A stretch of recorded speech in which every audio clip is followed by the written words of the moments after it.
Еще одну штуку. Что будет, если вентилятор ебануть вот этой хуетенью?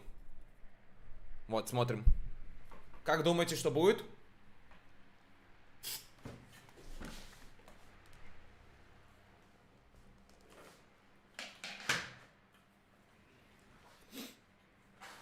Короче. Фу, блядь.